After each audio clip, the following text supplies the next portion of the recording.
want it? Yes.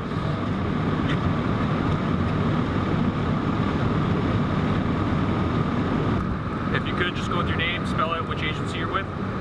Steve Carapia, last name is spelled C-A-R-A-P-I-A, and I'm a sergeant with the California Highway Patrol Santa Fe Springs area office. Could you tell me a little bit, Sergeant, about where we are, what occurred, and about the time it occurred? Yes, at approximately 10:30 earlier this evening here at the intersection of Carmenita and Imperial, we received a call of a vehicle versus a pole. Our units responded to the scene and found obviously the vehicles that were involved here at the scene. Numerous parties suffered injuries here at the collision scene.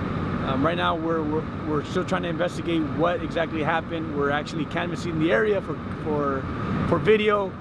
We actually spoke to a lot of witnesses that actually either heard or saw the collision either at impact or right after the impact. Okay, I heard it could possibly be a fatal. Is it a fatal accident? As of right now, it is confirmed that we do have one fatality here on scene.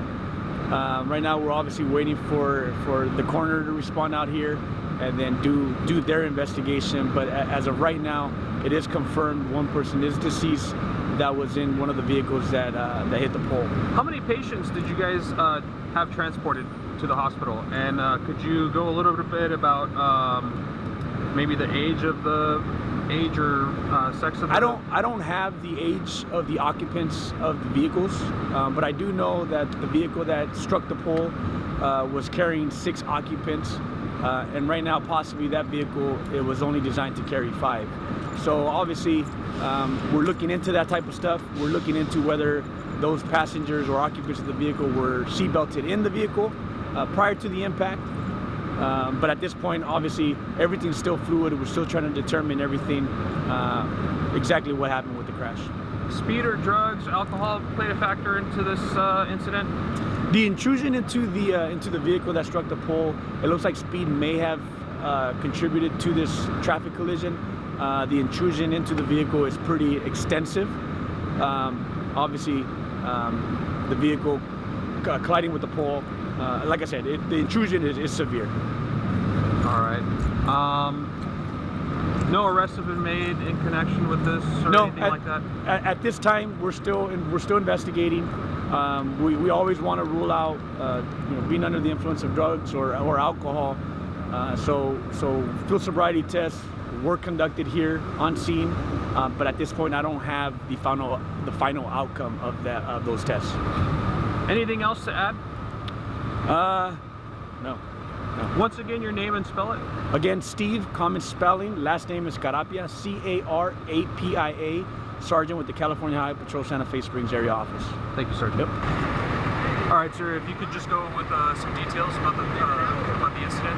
Right. Preliminary details shows that one vehicle, the white Audi, was traveling northbound on Carmenita, and there was another vehicle, Toyota Corolla, traveling southbound on the same street and was making a left turn onto eastbound Carmenita. It seems like both vehicles made contact at one point, sending the white Audi out of control and into the pole.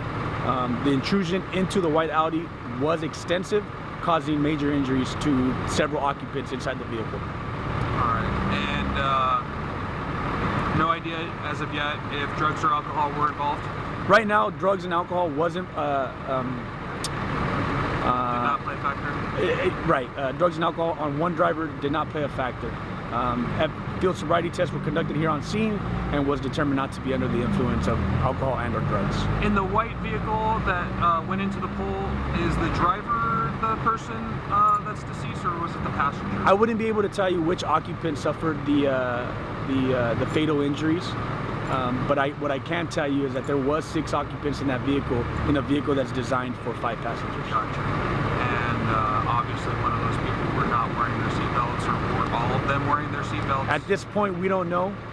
We don't know if all of them were wearing it, but having one more occupant than what the car is designed to do, obviously, I think it would be safe to say that either one was not wearing a seatbelt or they were wearing them improperly.